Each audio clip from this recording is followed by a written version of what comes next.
What's up, everybody? Welcome back. Phase 2. Let's go ahead and get it, guys. Super excited to have you watching this video. Thanks so much for tuning in. My name's Aaron DeVivi. If you missed out on the first or the second video, no problem at all. We're going to catch up on all that right here in this video. So today what I'm going to be talking about in this here video is your mentality. Alright? It all starts right here. Anybody can be great. Anybody can do anything that they want to do in life.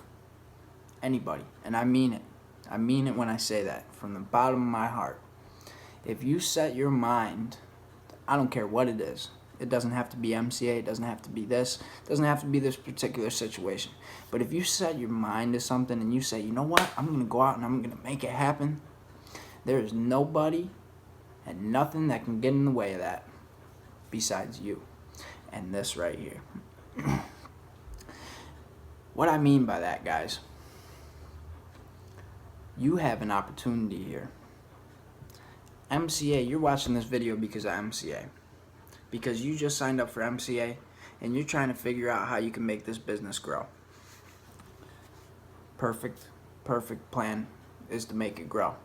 Okay? But you need a plan for that. And you need to be prepared for it to grow. You need to prepare yourself mentally, right? You guys have to break out of this everyday cycle that you're living in. Because not everything that you've always been taught is going to be the right way to do things, alright? This is a changing world. We're constantly changing. We're people. We find new ways to do things all the time. I mean, look at around you. Everything that you see is stuff that we've done. Everything. From the buildings, the houses, the cars that you drive in, the roads that you drive on. We all did that. We made that possible. Us, people, right? Because we believed in a vision. We had a vision for whatever it was, right? So if all these other people have done these things around you, why can't you be the next person to do it? There's no excuse. You have to make it happen. And here's how you're going to do that. You got to change the way that you think up here on your everyday routine. Because things are going to change in your everyday routine if you want things to change in your life progressively, right? Because, guys, let's face it. Nobody ever got rich working a 9-to-5 job. There has to be some sort of entrepreneurship. There has to be some sort of drive and some sort of willing to succeed and willing to go for broke, in other terms, right? So you guys got to understand, when you're getting involved in this company or any business, or say you were to go start a business tomorrow, right? Do you expect to just become successful overnight at that business? Do you expect to go to a new job tomorrow and know your job like the back of your hand? No. This is a learning process. If you guys are willing to learn, I'm willing to teach. Okay? I've never been much of a teacher. Just a little bit about me. I talked to you in the last video. It's just going to tell you a little bit about myself. I'm going to give you guys a prime example of why you can do anything that you want to do in your life. When I was 16 years old, my mother passed away. Alright? This is not a sob story. This isn't a sad story. Okay? It's sad that she's gone, but I know she's here with me in spirit, so that's all that matters. Okay? My mother passed away. I lost everything. I didn't know what I was going to do next in my life. I was going straight down the shit can. I wasn't going nowhere fast. I always had an excuse of why things didn't get done. I was just your typical everyday miserable person, right? So I had to make some changes in my life. When I was 16, I went to jail. I got out of jail. You know, I was fucking up. I was doing bad things that I shouldn't have been doing. Let's just put it that way. But I got my life together now, and I'm proud to be able to say that here in freedom and peace and not be behind the walls of something else, okay? I feel like as you signing up on my team, you should know the true me and who I am and what I stand for. Whether you look at this video and you decide to cancel right now, if that's even in your mind, go ahead and cancel. But if you really want to win and you really want to succeed, you're going to listen to what I'm about to tell you. So I was 16, guys. I was spiraling. I was really going in a bad direction, okay? I got kicked out of school. I didn't finish high school. My mom, she was sick, she passed, and I just basically after that, I just didn't know what the hell I was doing. I was getting in trouble all the time. It was no good, right? So now I'm faced with a decision at 16 as a young man with nowhere to go and no options to basically get my life together or just live by the system and go to jail and just stay in jail, and I made that decision to not do that. I made the decision to get my life together. So what did I do? As a young man, I went out and got a job. I started washing dishes in a restaurant. At 16 years old, I was working for minimum wage washing dishes in a restaurant in Watkins Glen, New York. I'm not ashamed to say that. That job didn't end up working out, so I went down the street. I started washing dishes at another restaurant. Eventually, after a couple months, a long, hard summer washing dishes and my hands getting all messed up and just stinking after I'm leaving out of there, I just hated my life so much. I hated it. Absolutely hated it. I knew there had to be something better for me, so I started pursuing music. Okay? Music's always been a part of my life. At that point, that was my only escape from my reality. It was how I was able to vent things that I wouldn't normally be able to talk about. Somehow I could write them down and I could rap them over a beat. Okay? So that was my escape. That was how I dealt. That was how I coped with things. And I was washing dishes in the restaurant. Finally, I got promoted up to a line cook. Making $9 an hour. It still wasn't cutting it. I had my own apartment at the time. 16, 17 years old, paying for all my bills. Nobody was helping me. I had an apartment right downtown, and it was $700 a month, and I was swinging it. And it was hard. New York, I grew up there my whole life. My whole life I spent in New York, and it was the best thing I ever did by getting out of that place. So as my life progressed, I progressed a little bit. I got out of washing dishes, thank the Lord. I moved up to cooking. I thought cooking was going to be the thing I was going to go to school for. That was actually my whole concept of leaving New York in the first place, was to go to culinary school. So I left New York at 18 years old. I'm still getting in trouble. Cops had one out for me. And I wasn't even a bad kid. I was just around some bad people, and things happen. I'm from the streets. There's nothing I can, I'm not ashamed of who I am. And none of you guys should be ashamed of who you are, because most of you guys grew up a better life than I did. So be proud of who you are and strive to be better every day, guys, is the mindset. I could have went so south in my life, but I decided not to. But I did end up going south. So I moved to South Carolina when I was 18, right? When I was 18 years old, I came here with $300 after my hotel was paid for. I had it paid for a week. I had a job interview lined up for when I came down here. I got fired from my job at the restaurant. I was cooking. Had a long weekend. Showed up late to work. Didn't sleep the night before. Fell asleep out in the chair over by the dumpster during the shift. Woke up with sunburn. I was burnt from where my sleeves were. You could lift up my sleeves and see the white and see how red it was here. I walked into the restaurant. They were like, "Where have you been?" I said, "I don't know. I fell asleep out there." They said, "Yeah, we're going to have to let you go, man. It's summertime. We're busy. We had no idea where you were. We've been calling your phone." I was just like, "Yeah, I'm sorry. I understand." And I got my check and I left. And that was that. I had $300 left after I booked a hotel room. I said, "You know what? I'm so sick and tired of New York. I'm about to move out of here. I don't care what it takes." So I started getting on my computer. I started looking on Craigslist. I wanted to go south. I wanted to go to California, but it was so far and I didn't have a car or nothing like that. So I just had to figure out a way. So I'm like, Myrtle Beach. Someone told me Myrtle Beach. So I get on, Myrtle Beach, Craigslist. I'm looking for a job, stuff like this. I finally find, I finally find a little gig for myself. So I talked to them on the phone. They're excited about talking to me. They're like, "Oh my gosh, we think you'd be a great fit for this company. All we need to do is just talk to you in person. When can we set up an interview for you?" So I'm like, "Oh, I've never had this type of luck trying to get a job before." So I'm like, shoot, this might be my calling. So I pack up and I leave. I'm like, "Yo, Call up one of my boys. I'm like, hey, man, we got to go. I said, I got a job lined up. We're moving to Myrtle Beach. She's like, no, for real? I'm like, yeah, let's go. So we packed up and we left. So we come down and we get here, and, you know, the hotel's paid for. We got a little bit of money. We're like tourists here when we first get here. You know, all the shops. There's a million things to spend your money on down here. We were so unprepared, to say the very least. So we get down here, and you know, the hotel's paid for. So I go into the job interview, or I call them, or wait a minute, well, how did it go? So I got down here, I called the job interview. I'm like, hey guys, I'm in town. I'm able to come over there right now. It was for a telemarketing job. So basically, what I do is I drive over there with my boy. I go in there, and they're like, yeah, you're hired. You start in 2 weeks. So I'm like, what, 2 weeks? Oh my God, what am I gonna do? I said, I only got a week covered in my hotel. They're like, yeah, well, our next training don't start for 2 weeks.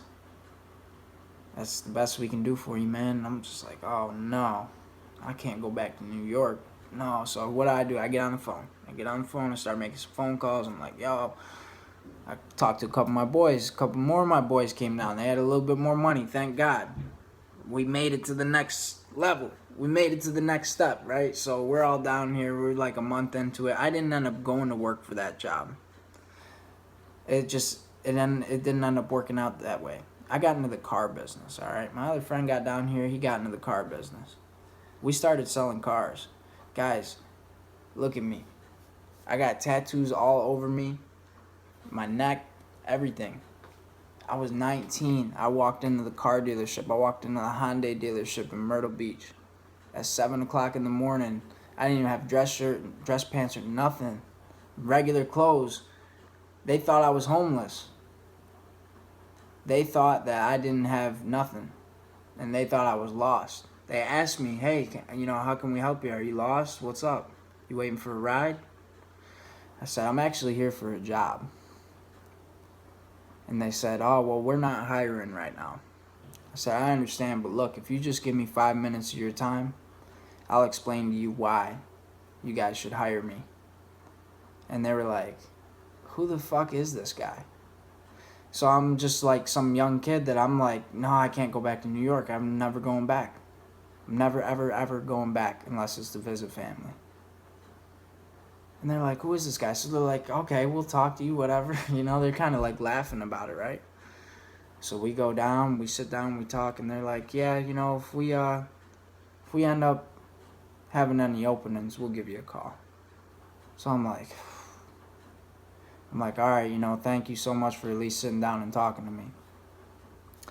So I end up leaving out of there. I come back the next day. It was actually me and my friend. We went there the same day. He had a tattoo on his neck too. They were like, what are these guys doing?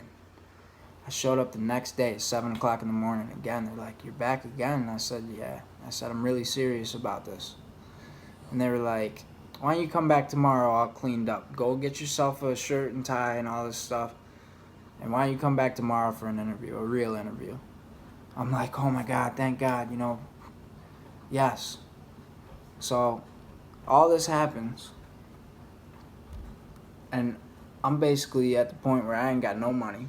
I'm eating ramen noodles for breakfast, lunch, and dinner with bread and hot sauce. I didn't even have no fork, nothing, no napkins, no plates. I had some little plastic bowls that I got from the dollar store. We were living out of a hotel room. We were cooking shit in the microwave. That's how we were surviving. We were getting angry with each other because we didn't have enough food or nutrients in our body to keep us sane. It was bad. I hit rock bottom, so that's what made me shoot. I had to go. I was like, the only way is up from here. So basically from that, guys, I went to the Goodwill. I bought a shirt. We'd end up, panhandling. We were asking people for money. We were out and about like, yo, you got $1? I've been that guy. I've been homeless practically before. I've had places where I've never not had a place to sleep, but it's been where I didn't have a place to sleep. But luckily, I could be a people person and interact with somebody to where I could, yo, let me just throw you a couple bucks. I'll crash out on your couch for tonight. I've been there. So I went to the Goodwill store. I bought other people's clothes. For $1.50, I bought a shirt. It was too big for me. It had a hole in it. I bought a tie off the tie rack, the nicest one they had. It was like 50 cents. I bought a nice little pair of some dress pants. I bought some guy's sneakers, some guy's old dress shoes that he passed down to the Goodwill. I spent like $10 that I didn't even have on getting an outfit to go to that dealership. I walked to that dealership. I showed up there. I was 30 minutes early for my interview, dressed up, looking nice. They were like, "You don't even look like the same guy." I said, "Guys, I'm ready for this." And they brought me in the back. I told them my story, and then they hired me. And ever since then, my life changed. So I got in the car business, guys. I became a salesman. They taught me everything that they knew about sales. They taught me how to present things to people. They taught me everything I needed to know about doing good business.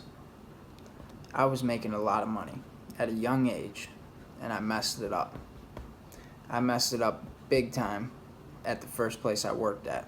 If I still worked at the same place that I worked at back then, I would have been making the type of money I'm making right now for myself, but for them. You know what I mean? Like, I would have been at the income stage I'm at in my life right now. I would have been there right now just with them. I wouldn't ever got involved in starting my own businesses or nothing like that, which is really where it's at. This is the whole moral of the story is leading up to this, okay? So I started selling a bunch of cars for them. I started selling anywhere from 10 to 20 cars a month, and that was great, you know.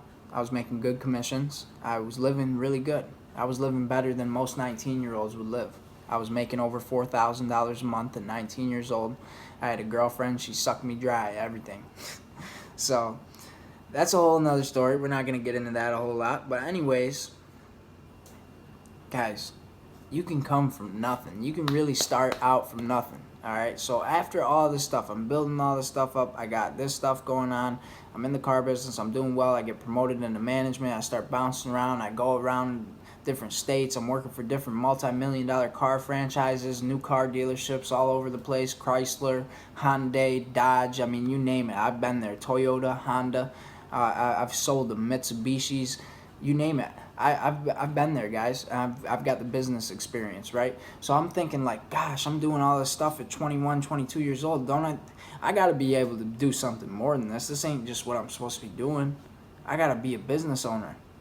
I have to be, because why am I going to do all this if I'm so talented and so gifted and just do it for nothing? Well, not for nothing, obviously for a paycheck, but you know what I mean, though? At the end of the day, it's up here, guys. We got to think about what's going on for us, you know? So I go through some ups and downs in my life, you know? It's just got real rocky for me for a while. You know, I've hit the bottom a couple times since I've been at the bottom the first time. You know, since the first time and the time before that. And just, you know, I've been at the bottom and up and down, so that's why I'm humble. You know, and basically I made decisions to do things for myself. And I started managing myself and not having somebody tell me what to do. I tell me what to do. But I'm hard on myself. Because you got to be your own boss. You got to tell yourself, no, it's time to do this. It's time to do this. It's time to get this done. Even if you don't want to, you're going to be uncomfortable. It's uncomfortable. Life's uncomfortable. But you got to make it so where you can have some sort of comfort in it. And money does that. Money doesn't buy happiness or make you happy or anything like that. But I can tell you what, it feels a lot better when the bills are paid in advance. It feels a lot better to make sure that your car ain't going to get taken from you. It feels better, and there's no denying that. You know, I don't live off the government. I don't do none of that stuff. You know, I pay my way. And I try to save as much money. It's hard saving money. It's hard saving money working at a single job. It's very, very difficult. Like, it's scraping by. You're paying your bills, and you got barely enough to eat. And the food you are eating ain't even the food you want to be eating, because you just can't do it off a single source. So you guys got to have more than one source. Even if this is just a little bit of extra money for you, let this be motivation to you that even if you set your goal low, you set a low goal. I want to make $240 extra money a week. That's an extra $1,000 a month. That would practically pay most of your guys' bills if you make 3 sales a week with MCA. You know, this is a life changer, guys. This is a life changer because you're dealing with somebody like me who's so in tune and so serious about his business that you guys couldn't have a better leader or a coach to tell you what to do, because I needed somebody to tell me what to do. And if it weren't for me having a great leader and having great leadership roles in myself and my life and the things that I've done, then I wouldn't know what to do, you know. So you guys are lucky to have me. You guys are really truly blessed to have someone like me as your sponsor, or somebody on my team, you know, having me as their sponsor, and you getting to watch this training and stuff, because you get a real personal story with me. I got 2 kids. I have a wife. I live in the beach. You know, I take care of my priorities. I'm sitting at home right now doing these videos right now for you guys, so that way you can learn how to become a boss and learn how to manage yourself and manage your time. The most important thing we have, more than money, more than anything, is our time here, because tomorrow isn't promised. You know, I could go to sleep and die in my sleep, and as fucked up as that may sound, so could you. And it's terrible to think about. But I always ask people, you know, if you really knew, like say you were to go to the doctors and they tell you that you got 6 months left. What are you going to do with that last 6 months? You're going to live differently, right? So I live every day. I wake up like, I don't know when my last day is going to be here, so I'm going to grind it out today to make sure my family's straight for tomorrow. That's just what I do. There ain't never enough. You can't never have enough money. I don't want to sound conceited or ignorant or anything like that, but let's just be real here, guys. You can never have enough money. People say that enough is just you know, as long as I got my stuff. They ain't never had no real money then. They ain't never had none. Because you know what you can do? It's not about the money. It's about the things that you can do and the time that you can spend with the people that you care about. You can actually have so much fun. So much fun. Life is so much more fun when you have money. Life sucks if it's fucking dragging and you just gotta pay bills and you gotta go into a job that you hate every day and you don't get no rewards out of it. You know what I mean? 1 paid vacation a year with a measly check. I mean, it ain't worth it to me. I'd rather, if I'm gonna get a measly check, it's gonna be because of the work I didn't put in. Not for any other reason. I ain't gonna go and work my ass off for a measly check. If I work my ass off, I get paid accordingly. You could tell when I work my ass off because my checks reflect it. And that's the same thing for you guys. You want to work hard at this? You can become successful. No doubt about it. But you guys gotta take action. And you gotta force people to understand that this is very real, right? Get in their heads. You don't just want to tell them, oh, benefits, benefits, benefits. It's about how can I help you as a person become successful? Like, you're not successful right now, so let me help you become successful. Because I'm at a further point in my life having an online business and you not having one and just getting started, so listen to me. That's how you got to basically teach these people. Because I'm already steps ahead of you. I got my own business. I got my own businesses. I have more than one. So, guys, phase 2 of the training, mindset, you got to change it. You got to make sure that you're practicing new things, all right? Just know you can come from the bottom, the absolute bottom of the barrel, and make it out of there. You just got to watch out for them crabs in the bucket. Don't let them get to you. Anybody that's got any of this going on and it ain't no good, block it out. It's the best thing I can tell you for phase 2 of this video. Next video, we're going to be talking about building relationships. Thanks for watching.